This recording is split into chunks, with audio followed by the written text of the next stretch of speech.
2016 has been a pretty damn good year for games so far, but of course many of the most high profile releases still await us. So here are my top 5 most anticipated games of 2016. Of course I'm going to start at number 5 with Final Fantasy 15. Square Enix games are going to be a bit of a theme throughout this, and while Final Fantasy is not the series that we love and remember from the PS1, PS2 era anymore, it is still a series I enjoy.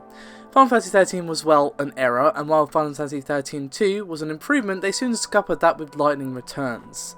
But after a while of seemingly forgetting what makes Final Fantasy great, Square decided to course correct. While Final Fantasy 15 is not the traditional turn-based experience like some people might like, the demo showed us gameplay that I've always wanted for FF. Fast-paced, Kingdom Hearts style gameplay. And combat, of course. The story, well, that remains to be seen. I'm a little unsold on the main cast of characters. They lack the colourfulness of the past creations on the surface, but I'm more than willing to delve into this world and see what Square have in store for us. From what I played of the demo and seen of the trailers, the story of a journey as well as that of the world and the characters, and it's very possible the actual Final Fantasy. Number 4 is South Park: The Fractured But Whole.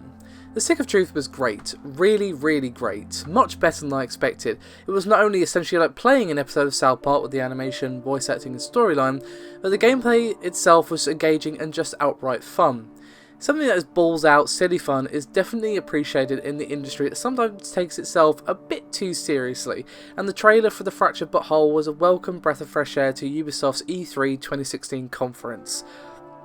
The Fractured But Whole looks to take that wacky, balls-out silly formula and improve upon it with reworked mechanics and a new storyline and a superhero flavour.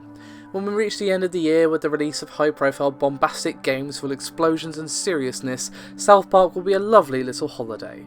Number 3 is Kingdom Hearts 2.8 Final Chapter Prologue.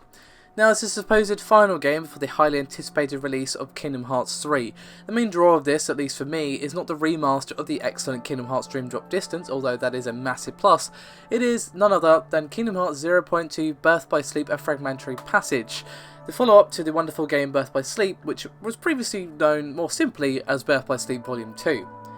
This game will bridge the gap between the story of Birth by Sleep and the story of the original Kingdom Hearts, as well as hopefully resolving Aqua's arc so that she, and possibly Terra and Ventus, can take part in some way in the resolution of Sora's arc in Kingdom Hearts 3. The origins of Kingdom Hearts' mad story is something I've wanted to be finished ever since I played BBS on the PSP, and it's something a little more to keep me topped up until we hopefully see Kingdom Hearts 3 released in 2017. Number 2 is Dishonored 2, which very much stole the show for me at Bethesda's conference at E3 this year. Now, the original Dishonored was a surprise hit for me. I usually don't super enjoy stealth games, primarily because I'm awful at stealth. But Dishonored drew me in, and while I was playing lethally at first, I soon challenged myself to change it to a non-lethal run, and even managed to finish the game with low chaos. Which is a non-lethal run, basically.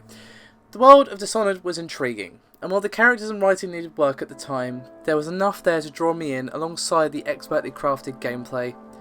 The stealth was smooth, easy to understand, the abilities made it more interesting than just standard sneaking, and that alongside the world made it an experience I wanted to never stop. Now Arcane are giving us more of it, but from the looks of things so far, even more refined and a world's more alive.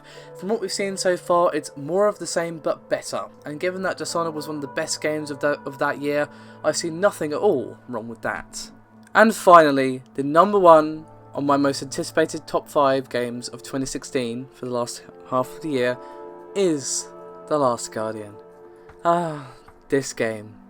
I think many of us lost all hope of this ever coming out, despite Sony's reassurances that it was still in development. But it was kind of hard to believe that when it was originally due out for the PlayStation 3. But of course, Sony reignited all of our dreams at E3 2015 by giving us the first real trailer we'd had in a while, and then this year we finally got a release date. While I will temper my hopes until I hold the game case in my hands, I cannot wait to experience what Team Ico have in store for us. I'll go in with tempered expectations.